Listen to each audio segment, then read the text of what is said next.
right, guys, we have wrapped up the Zona Green R35 GTR upgrade, one of our favorite go-to stock manifold turbo upgrades, especially for guys that are on stock engines, stock trans. But these Zona Greens, you know, if you want to take them all the way, you could definitely benefit from them with a built trans and motor. But with that being said, you know, really not a whole lot. It's really a 85 GTR with just the addition of the turbos. So that's all it has. It's got your usual, you know, full exhaust on it, 3-inch intakes. We did aftermarket inlet piping.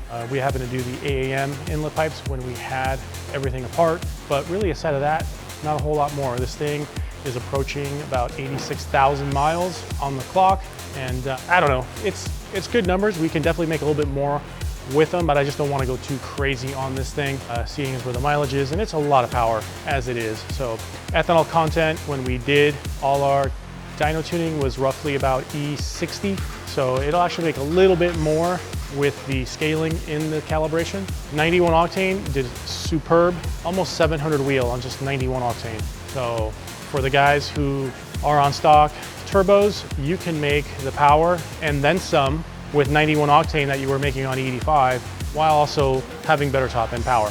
So that's a big advantage of these Zona Greens or any turbo upgrade. Really, there's a whole bunch of them out there that do a really good job. On E85, we brought our power up to almost 840 wheel, E60 I should say, and just crossing that threshold of the torque a little bit. So that's one of the big things you want to watch out for. But this thing did really, really good. You know, you look at it, it doesn't look like anything. It looks like just your standard old R35 GTR engine bay. And I kind of like the touch with the silver wheels. It's a nice little contrast and difference. Usually these wheels are like a darker gray. This one just has like your standard metallic silver finish on the wheels. So yeah.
All right guys, happy Friday. We are just wrapping up the tuning and calibration on this 21 Q50 R. Just a quick recap.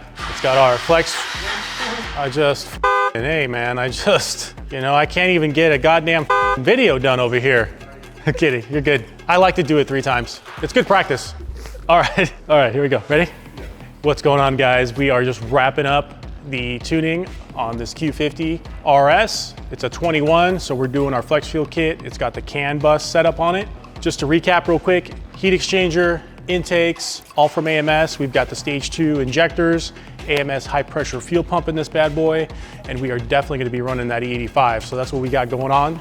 91 octane, of course. And today we were able to get the ethanol content up to about 65, 66%. I tried getting as much of that 91 out of there. It's a little tough, but nonetheless, this thing did really, really well. We're making about almost 440 wheel on 91 octane and just 500 wheel on E85. So the big thing is the torque. These little turbos are torque monsters, making 550 foot-pounds on E85 and about 490 on 91 octane. So really, really good setup. Again, he'll be ready for some bigger turbos from Z1 and make some really, really good power. But again, it's hard to beat that instant torque, that neck snapping torque you get with these little turbos too. But yeah, really happy with the results.